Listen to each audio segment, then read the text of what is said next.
Hey guys, I hope you guys are doing well. I'm here to show you guys my undefeated Visas Turbo deck profile. Who went undefeated on a case tournament for Rarity collection. Shout out to Game Parlor for hosting the tournament. Yeah, we ended up winning 4 boxes and 2 OTS packs, but I've already opened up the OTS packs. Yeah, overall, going into this format, so diverse. I wasn't sure what tech choices to go in with, but overall, I decided to just stick with what I know best. And yeah, and you'll see my tech choices in the middle of the video. But yeah, let's get on to it. We got 4 boxes here. That side.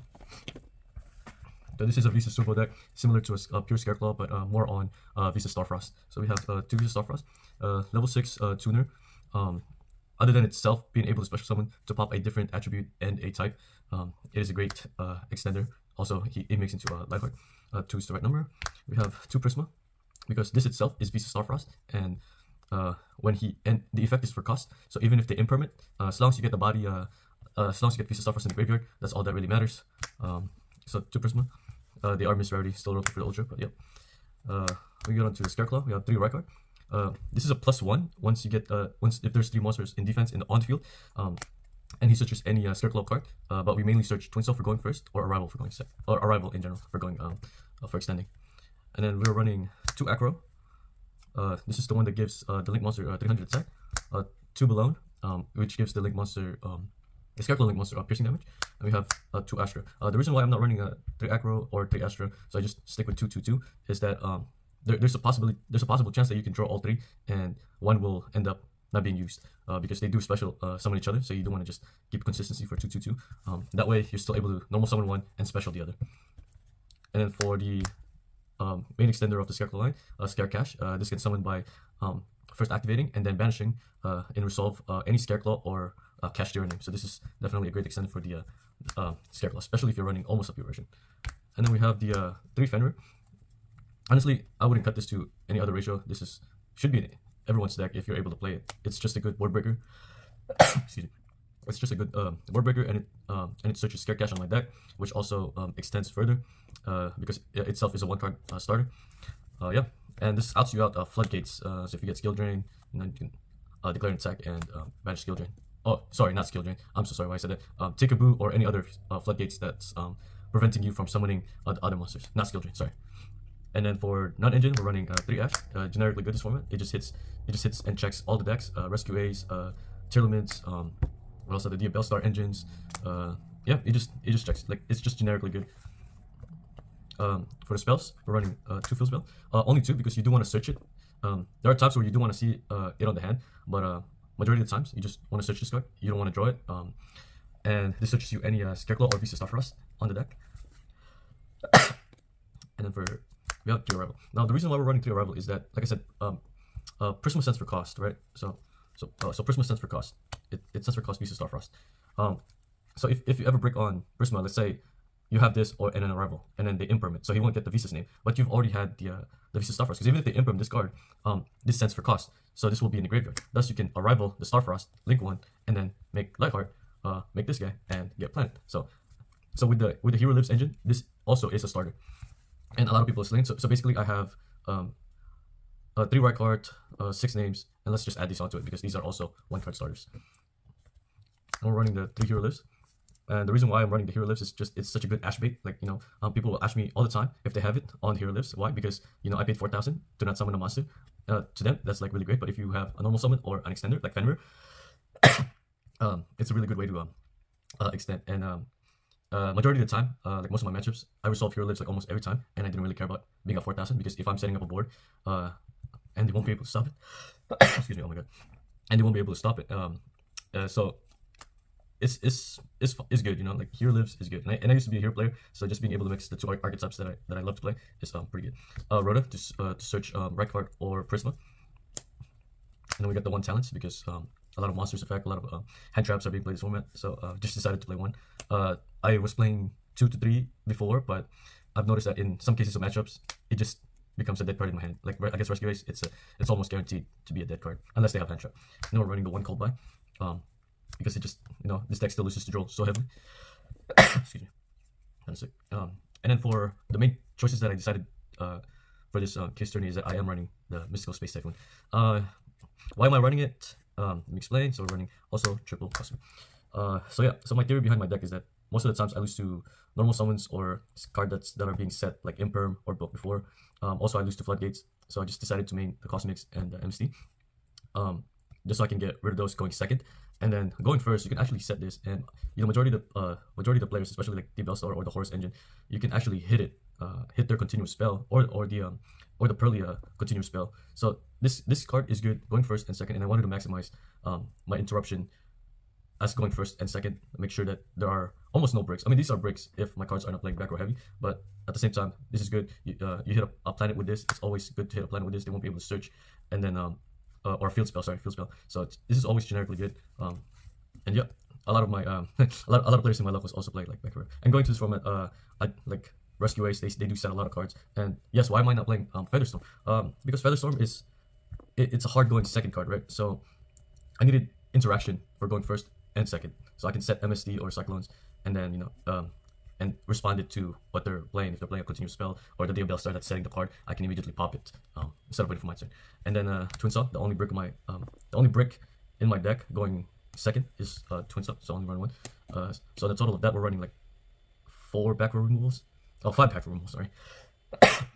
So we are not losing to trap decks unless we like brick card. And then of course generically good triple Emperor, just triple Ash, triple Emperor is just a combination of everything, and it doesn't play into talents. And then we're going into the extra deck. We're running a triple Lightheart because he's just generically broken. So broken link 1, not once per turn. Every time it's summoned in the extra deck, you can get the field spell. So you can get 2 field spell, almost guaranteed all the time. That's why you don't want to have the field spell. So that's already thinning out your deck by searching two cards. And also you can, if this card is in your main monster zone because you summoned it through Visa Starfrost, because Visa Starfrost is in the field, you can summon this from the graveyard once per duel and then link it off for another Lightheart. So that's pretty good. And then I am running the 2 Tryhard. First I was running 1 because of the SP Little Knight. If you don't resolve Twin Saw, almost guaranteed SP Little Knight will always banish this card, but I decided to put it back at 2 because, you know, like, it's still good. Like, a lot of other decks still can add it if they're not making SP Little Knight. And also, like, yeah, if I'm almost guaranteed setting a Twin Saw, you can always use the graveyard effect, shotgun it, so for the rest of the turn, no link effects get activated.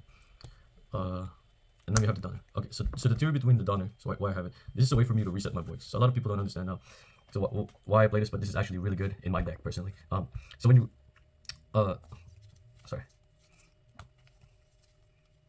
yes, I already know what you guys were gonna ask. These 2 cards could flick with each other. Yep. So you're gonna be thinking what's more important. Doing the getting the Visa Starfrost in the graveyard is almost as important as summoning the Fenrir to break boards. Either or can work. At one point, I was able to special Fenrir and then grab Scareclaw, and then made Link 2 to force out a negate. For example, they have Baron, so I'm forcing it out because they don't want to burn anything else. I'm forcing out the negate, so it'll destroy this. And then you can hear lifts afterwards. So excuse me.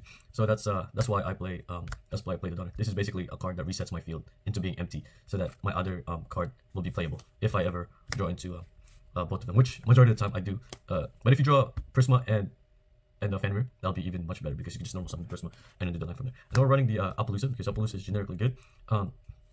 Usually I don't make my board with Appaloosa first, depending on how my hand looks like.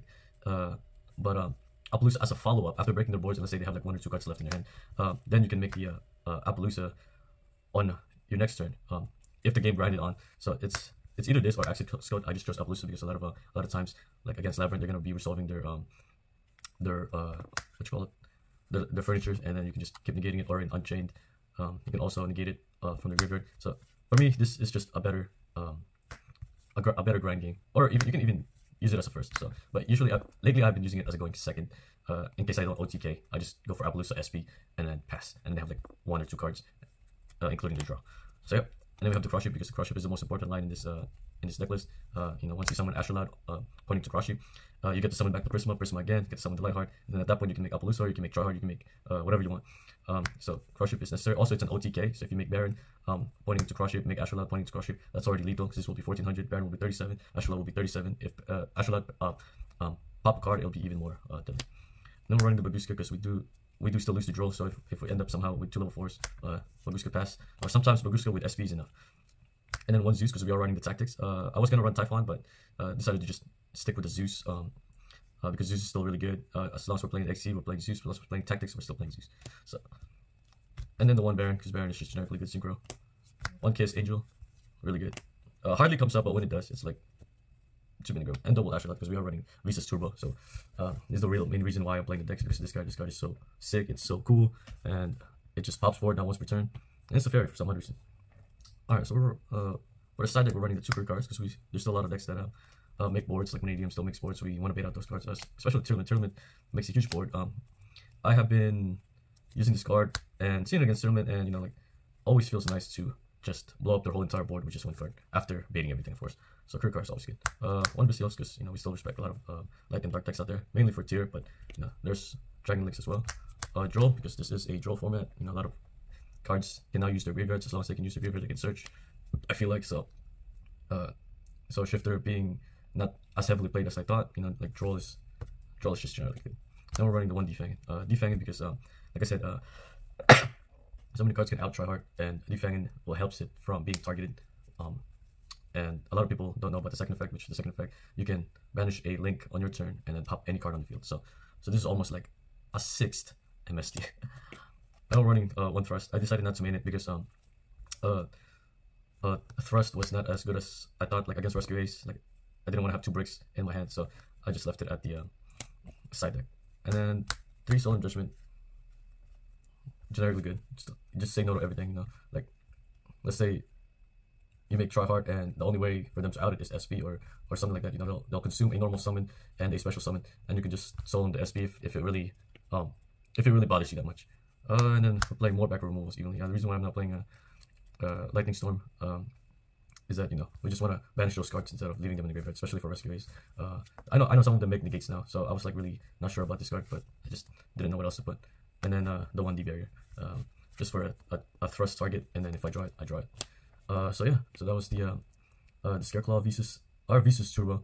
I hope you guys enjoyed it. Yeah, 4 boxes. Peace.